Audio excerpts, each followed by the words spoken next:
Salve nação rubro-negra, tudo bem? Bem-vindos ao canal Cortes do Flamengo, aqui nós trazemos todas as atualizações do nosso Mengão. Se você quer se manter informado, já se inscreve no canal para ter atualizações sobre o nosso Mengão diariamente. Dito isso, todos os créditos dos programas na descrição. Adversários quando o Flamengo joga lá em cima. Por isso que quando ele fala assim, eu precisava mais de verticalidade na hora das transições, eu acho que ele queria velocidade mesmo, que de repente o Gabi não ia entregar. Mas o cara para pressionar, o cara para gerar espaço, o cara para atacar a última linha. Agora, o refino, o Pedro, ele precisa de poucos momentos do jogo para fazer o diferencial. O toque que ele dá para o Cebolinha... Eu acho o Pedro mais jogador que o Gabriel. Sim, tecnicamente. Agora, sim. O ideal para mim é que joguem os dois. É isso. Como jogaram no ano passado. Agora, me explica por que nessa temporada, então, na cabeça do Gabriel, ele não está conseguindo jogar com o Pedro e se sacrifica tanto. Eu queria entender isso. Acho que está em casa também, né? Vamos fazer daqui para cá, o Flamengo? Se quiser. Quer fazer daqui? Vamos fazer daqui para cá, então. Então, vamos embora. Santos. Vou botar aqui, já vou botar o Flamengo já praticamente dentro do campo do adversário, tá? Então, Fabrício, Davi e Léo. Certo. Ayrton. Bem aberto mesmo. Bem aberto como ponta. O Varela... Às vezes por dentro, às vezes quando o Matheus França entra, o Varela ocupa o espaço. Mas vamos deixar mais ou menos como a plataforma do Vitor com o Matheus França aberto. Gerson e Thiago Maia, o Pedro e o Cebolinha. No tanto que o gol que o Ayrton faz, o Cebolinha está justamente aqui. Justamente aqui. Só pegar aqui como referência, só para explicar o movimento do Cebolinha e depois a gente vai falar do Gabi. Existe um linguajar também acadêmico, que é o meio, que a gente chama de meio corredor, né? Não é nem no corredor lateral, nem no corredor central, ele fica no meio termo. Aí ele causa dúvida no Samuel, obviamente o Samuel tem que fechar um pouquinho. Como o Pedro arrastou para cá, obviamente a defesa vem, o Samuel teve que fechar muito porque o Cebolinha fez esse movimento. Se o Samuel não entra, o Cebolinha entra aqui. Então o Samuel teve que fechar, o Cebolinha entrou, o Ayrton passou lá, recebeu para fazer a finalização. Por que sim, você me pergunta... Eu acho que dá para jogar um meia. Porque o Cebolinha praticamente está fazendo essa função aqui. Aí o Luiz perguntou, não dá para o Gabi jogar? Dá, mas só que o Gabi faz essa função aqui quando está com o Pedro, né? Um meia ponta pela direita. O problema é o seguinte, ele quer usar o Gabi aqui onde está o Matheus França. E uma coisa, André, é você... Deixa eu tirar o Fluminense aqui. Uma coisa é você... Como jogava o quadrado do Flamengo quando era 2 zagueiros, né? Vamos lá. Quadrado do Flamengo, Everton Ribeiro. Uma coisa é... Eu nem sabia que foi o primeiro jogo desde 2019... Sem nenhum dos quatro. Sem nenhum dos quatro. Primeira decisão. Gabigol, Everton Primeira decisão, sem nenhum dos quatro. E Arrasca. Uma coisa é você atacar o espaço, né? Entrar no espaço. E outra coisa é você permanecer no espaço. Então, assim era no ano passado. Até antes. Quantos gols você viu quando era Bruno Henrique e Gabigol? Não, lembra? Mas para ficar em Gabigol e Pedro, né? Beleza.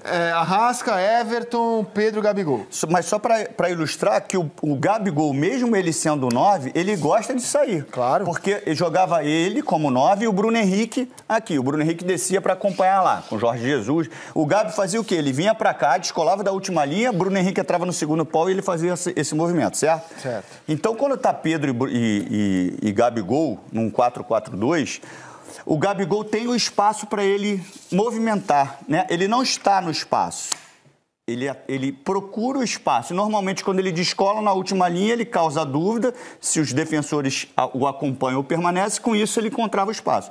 Quando ele já tem que ficar aqui, como é o estilo do Vitor, ele já tem que ficar praticamente, vou botar ele aqui, praticamente ele tem que ficar como um ponta, ele já não tem um repertório do drible, ele não é um jogador de drible para fazer o mano a mano, ele não é um jogador do refino técnico para gerar uma jogada individual em cima do seu adversário e, teoricamente, ele tem uma função, se o Flamengo descer, que eu acho que não precisa, porque ele pode descer o Ayrton com um homem mais à frente, mas se o Flamengo descer com uma linha de 5, teoricamente, ele vai ter que ser o cara desse corredor aqui, ó. Porque o Flamengo vai marcar num 5-4-1 e ele vai fazer esse corredor. Então, ele vai ter um desgaste muito maior e muito mais distante do gol.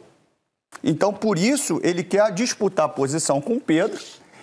E no 4-4-2, André, quando jogava assim, na temporada passada, eu estava conversando com o Pedro Moreno, ele teve muitas oportunidades. oportunidades de gol, fazendo dupla de ataque. Agora, se você trouxer ele para a beirada, para fazer uma função de corredor, e praticamente o lateral hoje ele corre isso aqui, né? Daqui, aqui.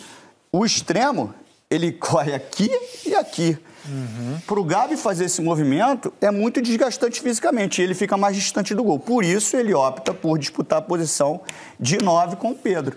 E agora aí a briga é dura. É duríssimo. Agora, estamos de acordo que o Vitor Pereira, então, está priorizando o esquema tático. Ele não está olhando assim, deixa eu ver quem são os melhores jogadores tecnicamente. E o problema... Não, ele tá partindo do princípio do esquema dele. Meu esquema é esse. Eu te falo, André, eu te falo assim... Porra, você concorda que o trabalho dele é assim? Eu acho estranho.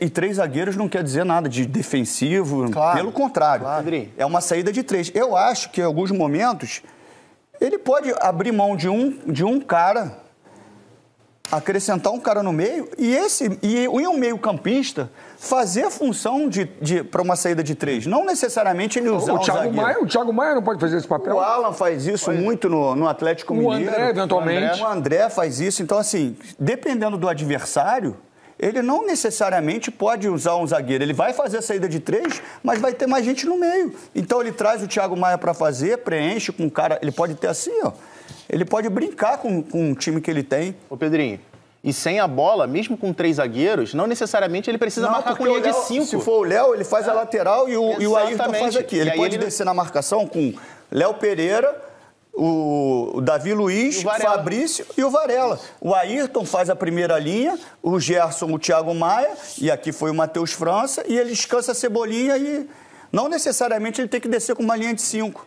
Quando ele tem o Léo Pereira, entendeu? Ele, de repente, pode, ao invés de descer o cara da ponta, ele pode segurar o Gabriel e o Pedro lá na frente e baixar com linha de 4 no meio campo. Se tratando de campeonato brasileiro, André, se você olhar, poucos adversários vão exigir que o Flamengo sofra no jogo, né? Teoricamente. Então, não necessariamente ele pode fazer, ele tem que usar 3 zagueiros. Não digo porque é função, uma saída de 3 com zagueiro. Ele pode usar muito bem um meia.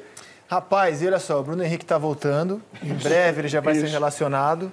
A Arrascaeta vai voltar ainda durante a temporada. E nessa formação aqui, essa é a discussão, André, essa é a discussão. Nessa formação aqui, vamos lá, Ayrton, os 3 zagueiros, Gerson e Maia, Cebolinha... Pedrinho. Varela e Matheus França. Você concorda? Onde é a disputa do Arrasca? Vamos lá, Matheus França, Pedro, Cebolinha e Ayrton. Cebola. A disputa, teoricamente, é com Cebolinha, porque o Arrasca não vai fazer a função que, teoricamente, o Gabigol reclamou de fazer. Claro. Vamos lá? Só fazer uma pergunta rápida aí no campinho ainda, rapidinho. Todos os jogadores à disposição. Bruno Henrique, Gabi, tá todo mundo bem.